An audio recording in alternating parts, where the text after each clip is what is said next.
میں پاکستان اور بھارت کی کانفرنٹیشن میں کیا فرق ہے، تو اس کے اوپر بھی ان کا جو جواب تھا وہ پریپیئرڈ نہیں تھا. مگر یہ وہ سوال ہے جو آپ ایکسپیکٹ کر سکتے ہیں. تو آپ کے برین کے اندر آپ کا تھاٹ پروسیس پہلے سے ہی وہ آپ کی تھاٹس اور آپ کا جو سٹینس ہے وہ کنفیگرڈ ہونا چاہیے، وہ سارٹڈ ہونا چاہیے، اور وہ ایک اسموتھ آنسر کی طرح باہر نکلنا چاہیے جو کہ بہت امپیکٹفل، بہت اٹریکٹیو اور بہت کنونسنگ ہو. مگر بلاول اس پر بھی مجھے تھوڑے سے جٹری نظر آئے. اس کے علاوہ جو ان کی اوور آل فلیئر تھی، اوور آل ایٹیٹیوڈ تھا، اوور آل فلوئڈٹی تھی یو این والی پریس کانفرنس میں، وہ کافی زیادہ مجھے ان لائک بلاول نظر آئی. اس کی وجوہات میں نہیں جانتا شاید، لیکن اس کی جو اسیسمنٹ ہے وہ میں آپ کے ساتھ شیئر کرتا ہوں. اس کے مقابلے میں جب او آئی سی کے جو ممبرز، او آئی سی کے ساتھ جو ان کی میٹنگ تھی، اس کے اندر ان کی جو اوپننگ سٹیٹمنٹ تھی وہ کافی کانفیڈنٹ تھی. اس کے اندر جو ان کی اوپننگ سٹیٹمنٹ تھی وہ کافی زیادہ آپ جسے کہہ لیں کہ اس میں فلو بھی نظر آئی، اس میں فلیئر بھی نظر آیا. حالانکہ میرے نزدیک، اب یہ بات میں اس لیے نہیں کہہ رہا، گیونگ ڈسکلیمر، کہ پاکستان کسی طریقے سے انوالوڈ ہے، لیکن جب آپ ڈپلومیسی کرتے ہیں، جب ڈپلومیٹک بات کرتے ہیں، تو پھر آپ کو یہ معلوم ہونا چاہیے ہے کہ ملک جب دوسرے ملکوں کے خلاف انٹیلیجنس آپریشنز کرتے ہیں تو وہ جان بوجھ کر کئی دفعہ آپ کے ملک کے اندر سے کچھ روگ ایلیمنٹس کو کسی نہ کسی لیول پر کسی نہ کسی طریقے سے بلا پسلا کے انگیج کرنے کی کوشش کرتے ہیں، تاکہ آنے والے وقت کے اندر کبھی ضرورت پڑے تو وہ اس کو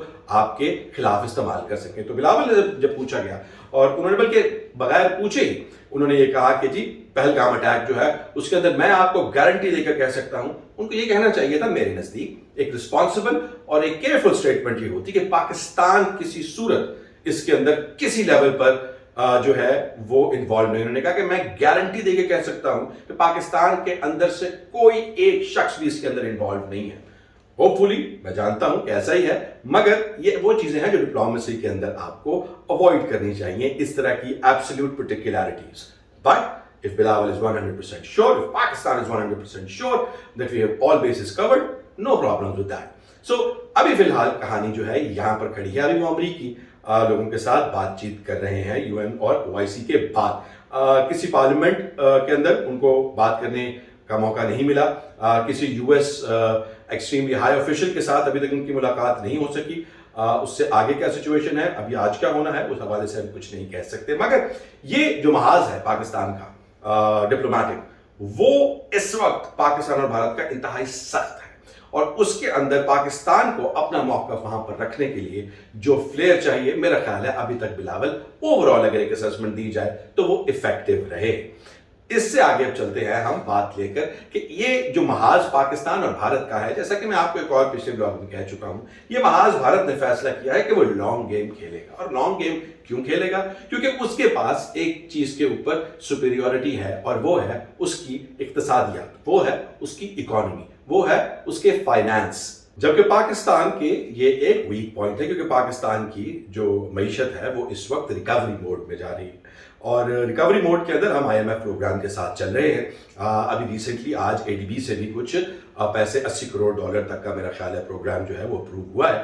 مگر ہمیں پچھلے ایک سال سے 1.5 سال سے یہ بتایا جا رہا ہے کہ پاکستان کی معیشت جو ہے اس کو ٹرن اراؤنڈ کر دیا گیا ہے. پاکستان کے اندر جو معیشت ہے وہ اب اسٹیبل پیروں پر کھڑی ہے. ہم لوگ ترقی کی جانب اپنا سفر جو ہے، اقتصادی ترقی کی جانب اپنا سفر جو ہے وہ شروع کر چکے ہیں. مگر جس رپورٹ کا میں آپ کے سامنے ذکر کر رہا تھا، اس کے اندر آپ کو جو چیزیں ہیں، جو سٹیٹسٹکس ہیں، وہ کافی اس سارے بیانیے کے تھوڑا سا مختلف نظر آتے ہیں. تھوڑا سا مختلف میں محتاط ہو کر کہہ رہا ہوں، جب آپ سنیں گے تو اس کا فیصلہ آپ خود ہی کر لیجئے. یہ رپورٹ لکھنے والوں میں پروفیسر اور dean of faculty of economics, Lahore school of economics, doctor Azam Amjad Chaudhry صاحب ہیں. ڈاکٹر اعظم امجد چودھری صاحب جو ہیں وہ economist at the World Bank کے طور پر کام کر چکے ہیں باسٹن یونیورسٹی کے ساتھ، اور P H D Brown University سے ہے، جس کے اندر ڈیولپمنٹ اینڈ اکنامکس جو ہے، وہ اکنامک گروتھ اینڈ ڈیولپمنٹ جو ہے وہ ان کا میجرز تھا. اس کے علاوہ اس کے اندر ہمارے ساتھ جنہوں نے بنائی ہے اس میں ڈاکٹر معظم محمود ہیں، جو کہ یونائٹڈ نیشنز کے اندر انٹرنیشنل لیبر آرگنائزیشن کے ساتھ as a director of research department جو ہے وہ کام کر چکے ہیں. تو یہ آپ کو تھوڑی سی اسٹیبلش کرنے کے لیے کہ یہ لوگ کوئی ماجے ساجے نہیں ہیں. تو وہ جب بات کرتے ہیں تو انہوں نے کہانی شروع کی گروتھ ریٹ سے، اور جو گروتھ ریٹ کے حوالے سے بات چیت کی گئی اس میں انہوں نے بتایا کہ کس طرح پاکستان کے اندر